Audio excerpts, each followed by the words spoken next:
Hi folks, George Duran here, ready to look at the IMUSA Paella, also known as the Paella, not just the Paella Pan. And this is a new product because what they have done actually is made this a little bit smaller so that your average family from 2 to 6 people can actually use it to make food. Usually paella pans are much bigger than this, and sometimes, quite often, those giant ones don't fit in your oven, but IMUSA does a really good job in making it a little bit smaller, but still keeping it authentic and having it work pretty well. What I like about this paella pan are the colors, and as you can see over here, this beautiful red actually is gorgeous. It goes really well with my kitchen, and this is a brand new one, but just to let you know, what's going to be really nice about this paella pan is how it conducts heat, that you can actually use it on the stovetop as well, and I'll zoom in so you can see the rivets inside. That really helps you from not having the food stick or the rice stick to your paella. And it again has a good size, so you can serve 4 to 6 people.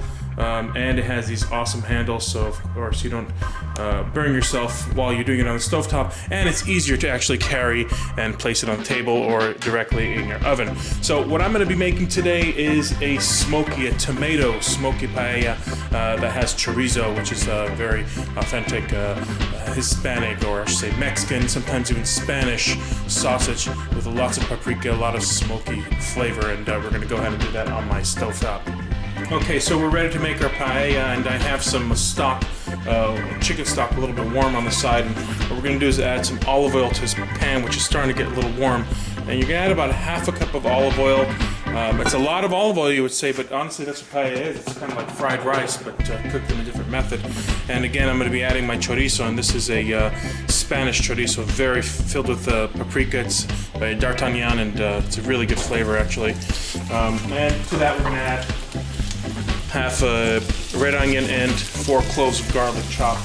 And you want to just lower the heat a little bit to medium heat and let that cook a little bit. Your house is going to smell wonderful, mainly because of that smoked chorizo that is in there. But you see how this paella pan, you can actually put it directly on the stovetop and go ahead and cook away without worrying that it's going to burn, or I mean, you can work it on the stovetop and then put it in the oven. It's quite versatile, and that's the beauty of it.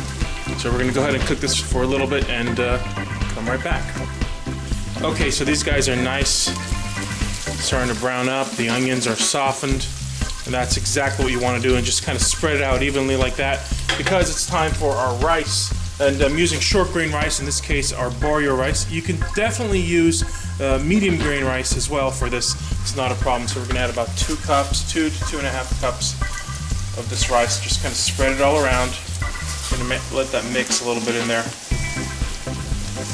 Oh, there you go. Just use the whole thing. Here we go. That's about 2.5 cups right there. We're going to also add to this about 3 teaspoons of paprika, and I'm not going to measure because I know what 3 teaspoons are like, and that's a lot of paprika. You want it really to be flavorful. That's what's called a smoky paella. It's very smoky, flavorful.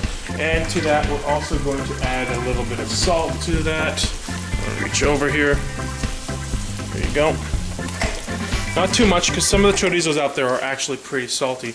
And mix that up. You want those grains of rice to actually be covered in that oil. And that's going to make sure that we have a really good flavor with the rice. It's going to prevent our rice from sticking to each other, to be too starchy. And there you go, look at that. And again, what I like about this is that, see how it's completely uneven? I'm going to open up a little bit so you can see how uneven it is. Well, I'm going to go ahead and take the handle here, which actually is pretty cool, and just shake it. And that kind of evens up my paella right away. Really nice. Alright, so I'm going to let that cook just a tiny bit more, and we'll start adding our stock to it too, and other ingredients. So right when we're starting to heat the stock, I want to add just a little bit, just a few pinches of this saffron inside of it, maybe 1 or 2 pinches of saffron, and that's going to add, again, really authentic paella flavor. You don't need much, really. You just need a few, just a couple pinches of the threads of saffron, and just let that kind of warm up in there. It'll really add a lot of flavor to it. Okay, so it's cooked up just a little bit. The rice is kind of browning. That's a good sign. You want that, a little bit of browning on that. It smells just incredible. But what I am going to do here now is add a little bit of my first liquid. In that case, it's some tomatoes, and yeah, of course, I'm going to be adding some Hunt's tomatoes. I'm adding the fire roasted Hunt's tomatoes. Actually, I like the flavor of that very much. You get a lot of sizzle here. 2 cans of those guys. That's beautiful. Really, honestly, right away, see how the colors of this make it incredibly appetizing, and also match the colors of the paella pan, which is exactly what we want to do. This recipe is actually perfect for this IMUSA paella pan. So again, I'm just going to go ahead and mix that up. Take the edge here, just shake it like that. Let that start boiling off, and now very slowly we're going to start adding the rest of our ingredients.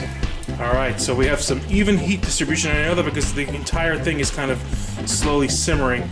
And I'm going to go ahead and add some of my vegetables. In this case, it's, well, red peppers. I mean, I'm just going to go ahead and just lay them out nicely. I mean, you can do a little design. I'm just going to, however I cut them, I'm just going to kind of place them around throughout the paella, just kind of embed them in there. This is going to cook. It's going to cook nicely in the oven, obviously, so you don't have to go crazy with making sure it touches the water, because once we add some chicken stock to it, you will see that it's going to just cook all on its own. Really simple so far. Honestly, it's one of the easiest recipes for paella that I've come up with, and one of the most flavorful ones also.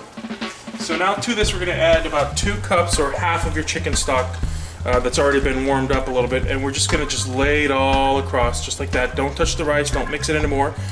It's good the way it is. It's not going to stick to the paella pan because not only have we coated it with a little bit of oil, we also have a wonderful paella pan that doesn't allow it to stick too much to it. And honestly, if it does stick to it, all you have to do is slightly scrape it, and that's the best part to eat, actually.